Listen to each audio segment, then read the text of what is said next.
अब हम चौथे अध्याय का 33वां श्लोक पढ़ रहे हैं। हे परंतम अर्जुन, द्रव्य में यज्ञ की अपेक्षा ज्ञान यज्ञ अत्यंत श्रेष्ठ है, और यावन मात्र संपूर्ण कर्म ज्ञान में समाप्त हो जाते हैं। ये जिस तरह के तू मनमाना आचरण कर रहा है, ये डले ढो रहा है, ये सब कर्म तेरे बंद हो जाएंगे, खत्म हो जाएंगे, और फिर शास्त्र अनुकूल साधना तेरी प्रारंभ हो जाएगी। वो तत्व ज्ञान को समझ, यानी वो ज्ञान यज्ञ श्रेष्ठ है। अब चौथे अध्याय के 34वें श्लोक में कहा है कि वो तत्व ज्ञान जो सुख संवेद पांचवा है, उस तत्व ज्ञान को, उस पांचवें वेद को जो सच्चिदानंद घन ब्रह्म ने स्वयं आकर के बोला है अपने मुख कमल से, वो सच्चिदानंद घन ब्रह्म की वाणी पांचवा वेद सुख संवेद है, और उसमें बड़े विस्तार के साथ धार्मिक अनुष्ठानों की जानकारी दी है। वो तत्व ज्ञान है। उस तत्व ज्ञान को तू तत्वदर्शी संतों के पास जाकर समझ देखना। चौथे अध्याय के 34वें श्लोक में, चौथे अध्याय का ये 34वां श्लोक है। उस ज्ञान को, कौन से ज्ञान को? जो सच्चिदानंद घन ब्रह्म ने अपने मुख कमल से बोला है, सच्चिदानंद घन ब्रह्म की वाणी में पांचवा वेद है, उस तत्व ज्ञान को तू तत्वदर्शी ज्ञानियों के पास जाकर समझ। उनको भली भांति दंडवत प्रणाम करने से और उनकी सेवा करने और कपट छोड़कर सरलता पूर्वक प्रसन्न करने से वे परमात्म तत्व को तत्वदर्शी न, तत्वदर्शी संत, तत्वदर्शी न भली भांति परमात्म तत्व को, यानी तत्वदर्शी संत ज्ञानी महात्मा तुझे तत्व ज्ञान का उपदेश करेंगे।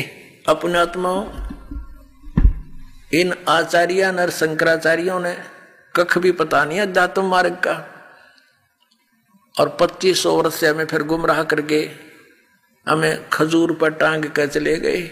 ये ग्रंथ परमेश्वर के मुख से उच्चारित की गई वाणी से बनता है। सूक्ष्म वेद में चौपाइयों, दोहावलियों, वाणियों आदि पद्य भाग में संपूर्ण ज्ञान सूक्ष्म तरीके से सिमटा हुआ है। वो सूक्ष्म वेद कौन सा है? कुछ धर्मगुरुओं का कहना है कि महाभारत सूक्ष्म वेद है, तो कोई रामायण को सूक्ष्म वेद मानता है।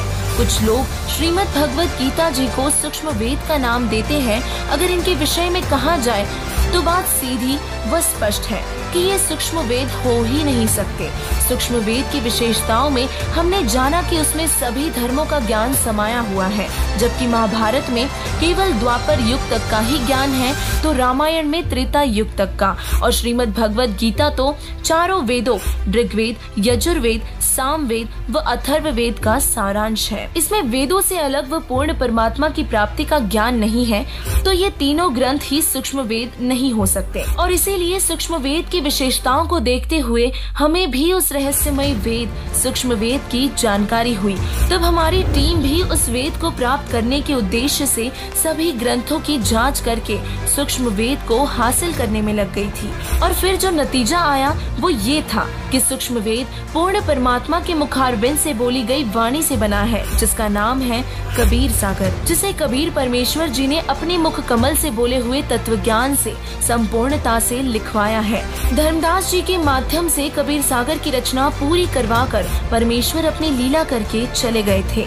दर्शकों, ये थी सूक्ष्म वेद की संपूर्ण जानकारी जो हमें सिखाता है जीव हमारी जाति है, मानव धर्म हमारा, हिंदू मुस्लिम सिख ईसाई धर्म नहीं कोई न्यारा।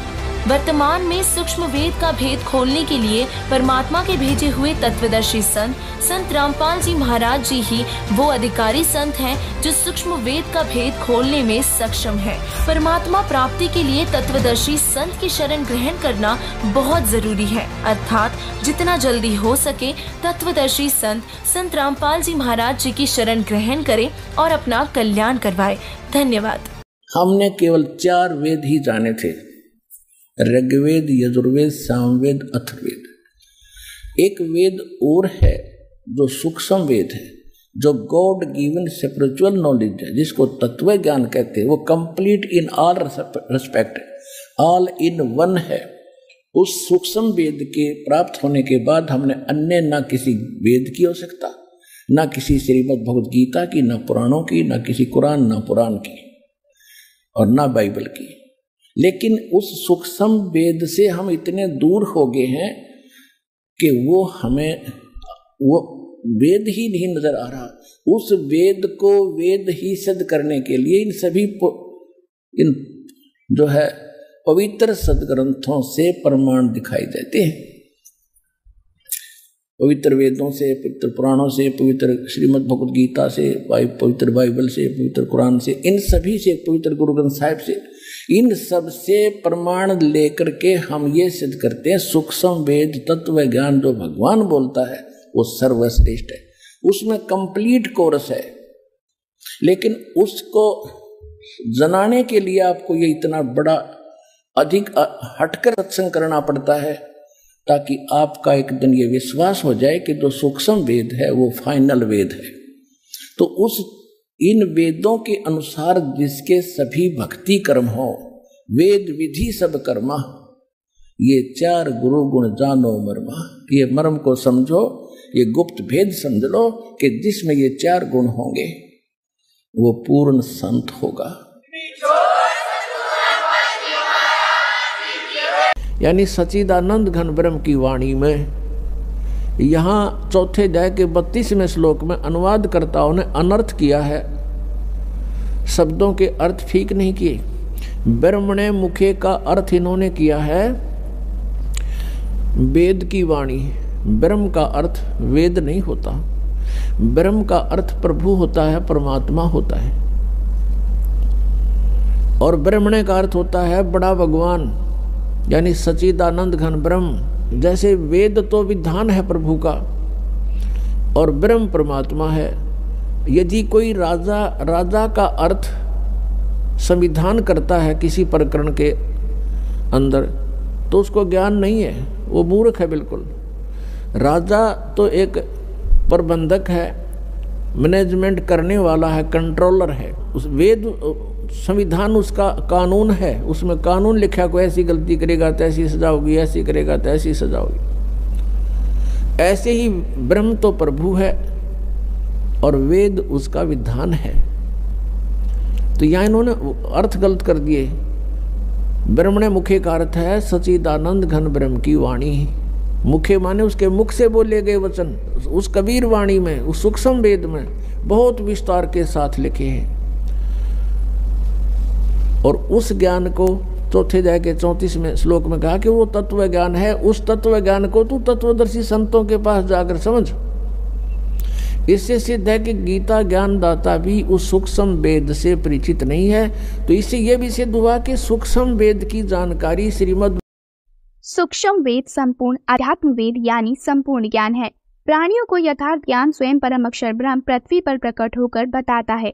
भक्ति के यथार्थ नामों का आविष्कार करता है। अपने मुख से वाणी बोलता है जो सूक्ष्म वेद कहा जाता है। सूक्ष्म वेद के आधार से भक्ति करके साधक परम शांति को तथा सनातन परम धाम को प्राप्त हो सकता है। सूक्ष्म वेद का ज्ञान किसी भी धर्म गुरु को, ऋषियों महर्षियों को, संतों को नहीं है। सूक्ष्म वेद का ज्ञान नहीं मिला तो उनका किसी का भी कल्याण नहीं हुआ।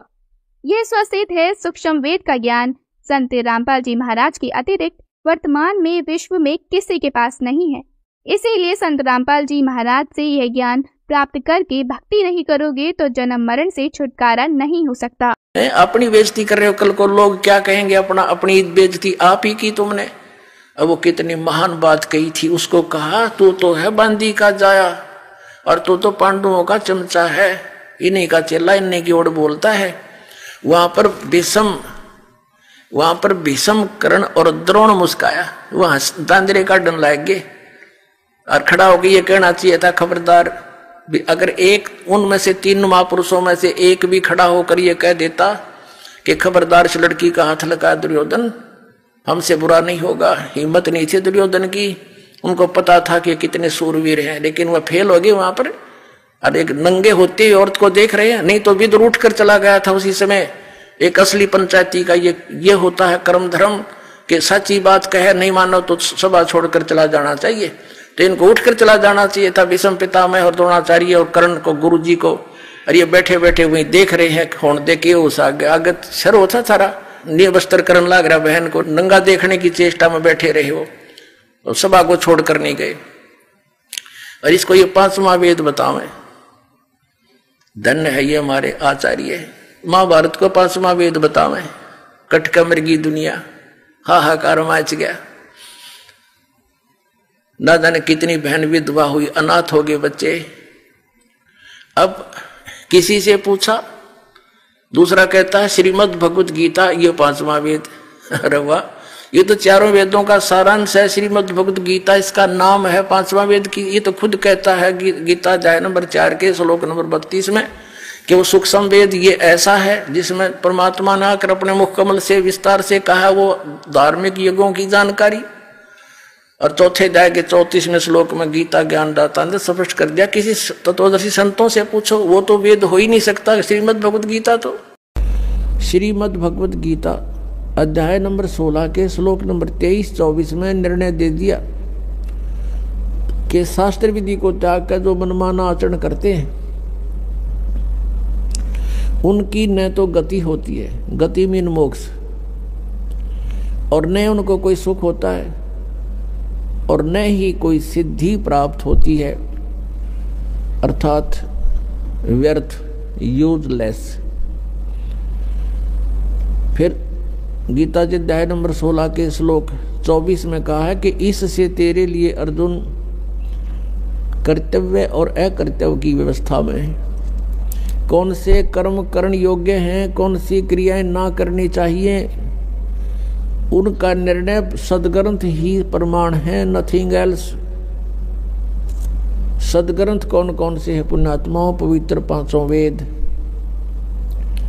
आप जी ने केवल 4 वेद सुने हैं, ऋग्वेद, यजुर्वेद, सामवेद और अथर्ववेद। एक 5वां वेद है जो इन चारों वेदों की मां है, उसको सूक्ष्म वेद बोलते हैं, सूक्ष्म वेद संत भाषा में, और उसको तत्व वेद भी कहते हैं, तत्व ज्ञान भी कहते हैं, उसको सच्चिदानंद घन ब्रह्म की वाणी भी कहते हैं। तो जो सूक्ष्म वेद है उसके अंदर कंप्लीट कोर्स है, तो वो कंप्लीट कोर्स 10 और वो सूक्ष्म वेद यानी तत्व ज्ञान गीता अध्याय नंबर 4 के श्लोक नंबर 32 में, गीता अध्याय नंबर 4 के श्लोक नंबर 34 में गीता ज्ञानदाता ब्रह्म खुद कह रहा है कि जो आध्यात्मिक जो धार्मिक यज्ञ हैं, यज्ञ माने धार्मिक अनुष्ठान, इनकी जानकारी ब्रह्मणे मुखे। ब्रह्मणे मुखे का अर्थ है भगवान स्वयं अपने मुख कमल से जो वाणी बोलता है उसमें विस्तार के साथ कह गए। और गीता के अनुवादकों ने यहाँ पर डंडी मार रखी है, यहाँ पर धोखा कर रखा है। इन्होंने ब्रह्मणे मुखे का अर्थ कर दिया वेद की वाणी, चौथे अध्याय के 32वें श्लोक में। ये गलत कर दिया। ब्रह्मणे माने सच्चिदानंद घन ब्रह्म, परम अक्षर ब्रह्म, उसके मुख से बोली हुई वाणी में सब स्पष्ट लिखे। 17वें अध्याय के 23वें श्लोक में 3 मंत्र है। ओम तत्सत इति निर्देश है ब्रह्मणे त्रिविध समर्थ है। वहां इन्होंने ठीक अनुवाद कर दिया, वहां लिखा है कि ओम तत्सत, यह वो सच्चिदानंद घन ब्रह्म का, ब्रह्मणे माने सच्चिदानंद घन ब्रह्म किया है, सही किया है। उसके पाने का केवल 3 मंत्र का जाप है, नथिंग एल्स। इसी का फाइनल निर्देश है, डायरेक्शन है और कुछ नहीं। तो यहां इन्होंने चौथे अध्याय के 34वें श्लोक में गीता जी में इन्होंने गलत कर दिया, ब्रह्मणे का अर्थ कर दिया वेद की वाणी। मूर्ख कहेंगे। देखिए, राजा का अर्थ कोई वेद कर सकता है, संविधान कर सकता है? ब्रह्म का अर्थ वेद नहीं हो सकता, यह मूर्खता का रखेगा। ब्रह्म तो एक राजा है, भगवान है, और वेद उसका संविधान है। राजा का कहीं अर्थ हो, राजा लिखा उसका वेद कोई संविधान अर्थ करके सेंटेंस और अनुवाद करता तो मूर्ख आदमी है। तो यहां लिखा है कि वो सच्चिदानंद घन ब्रह्म मुख कमल से जो वाणी बोलता है वो कंप्लीट है, उसके अंदर वो तत्व ज्ञान है। उस ज्ञान को खुद कहता मैं नहीं जानता। किसी तत्वदर्शी संत से जाकर पूछो, उनको दंडवत प्रणाम करने से, कपट छोड़कर निष्कपट भाव से प्रसन्न करने से वो तत्वदर्शी संत तुझे उस तत्व ज्ञान का उपदेश करेंगे। तो इस विश्व के अंदर पुण्यात्माओं, ये तत्वदर्शी संत इस दास के अतिरिक्त इस विश्व में नहीं है।